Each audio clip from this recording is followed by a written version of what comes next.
कहते हैं ईमानदारी का रास्ता आसान नहीं होता।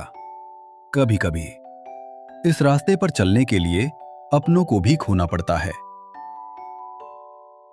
एक छोटे से कस्बे में राघव नाम का एक लड़का रहता था। उसकी एक छोटी सी बिरयानी की ठेली थी, जहां वो दिन रात मेहनत करता था। उसका एक छोटा भाई भी था, विकास।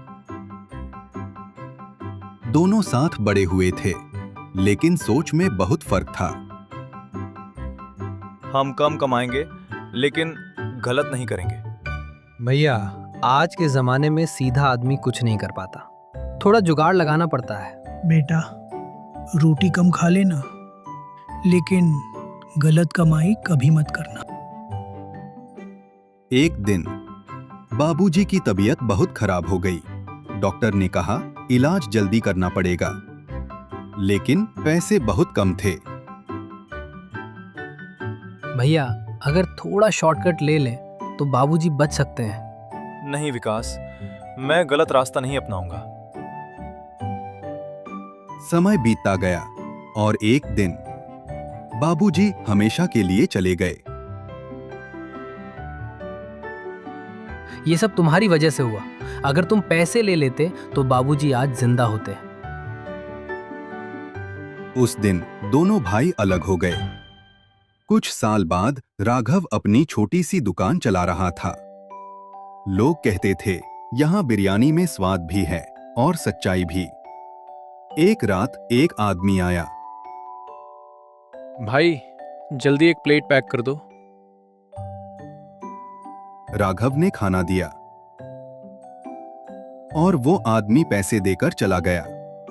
जब राघव ने पैसे गिने तो वो चौंक गया। अरे, ये तो बहुत ज्यादा है।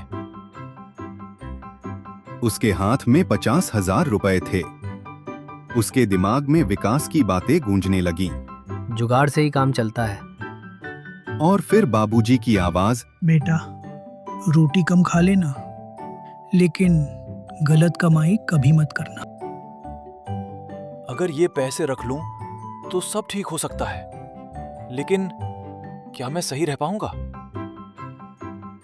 राघव अंदर से टूट रहा था। और फिर उसने फैसला किया, नहीं, ये पैसे मेरे नहीं हैं। वो पैसे वापस करने निकल पड़ा। कुछ देर बाद उसे वो आदमी मिल गया। साहब, ये आपके पैसे। अगर मैं कहूं ये तुम्हारे ही हैं? क्या मतलब? मैंने जानबूझकर ये पैसे छोड़े थे। मैं देखना चाहता था कि आज भी कोई ईमानदार है या नहीं। राघव की आंखों में आंसू आ गए। मैं तुम्हारी दुकान को बड़ा बनाना चाहता हूं। कुछ महीनों में राघव की छोटी सी ठेली एक बड़े होटल में बदल गई। और एक दिन उसके सामने विकास आया। भैया, मैं गलत था। बाबूजी सही थे। ईमानदारी का रास्ता मुश्किल जरूर होता है, लेकिन अंत में वही जीतता है।